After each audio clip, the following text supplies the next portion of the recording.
Bharatiya Janata party के बारे में ये दुष्प्रचार किया जा रहा है कि वह जातीय जनगणना के विरोध में है।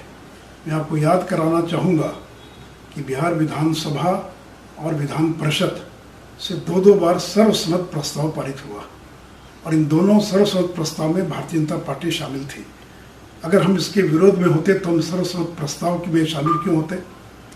उसी प्रकार झारखंड विधानसभा ने भी सर्वसम्मत प्रस्ताव पारित किया जिसमें भारतीय जनता पार्टी शामिल थी।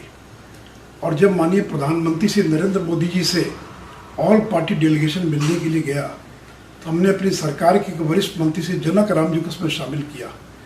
उस डेलीगेशन की मांग थी कि बिहार के अंदर जातीय जनगणना कराई जाए।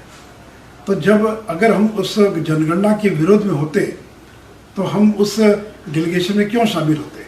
यहाँ तक कि झारखंड सरकार की ओर से भी एक डेलीगेशन गया था जिसमें बीजेपी के प्रदेश के अध्यक्ष श्री दीपक प्रकाश भी शामिल थे और इन दोनों डेलीगेशन की मांग थी कि केंद्र की सरकार जातीय जनगणना कराए।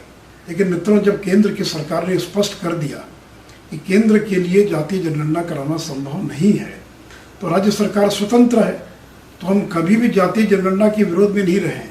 यहाँ तक कि 2010 में लोकसभा में जब सामाजिक आर्थिक जातीय जनगणना को लेकर जब बहस हुई तो श्री गोपीनाथ मुंडे और श्री हुकुमदेव प्रसाद यादव इन दोनों लोगों ने सोशियो इकोनॉमिक कास्ट सेंसस के समर्थन में बयान दिया था। बीजेपी ने कभी विरोध नहीं किया था।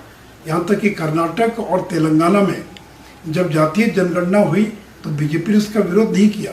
तेलंगाना में समग्र कुटुंब सर्वे हुआ और तेलंगाना में भी 2015 के अंदर कांग्रेस सरकार के दौरान गणना हुई थी। तो इसलिए ये बेबुनियाद और भ्रामक है कि भारतीय जनता पार्टी जातीय जनगणना के विरोध में है।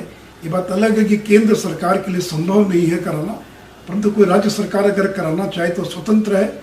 इसलिए ये बेबुनियाद और भ्रामक है कि भारतीय जनता पार्टी जातीय जनगणना के विरोध में है।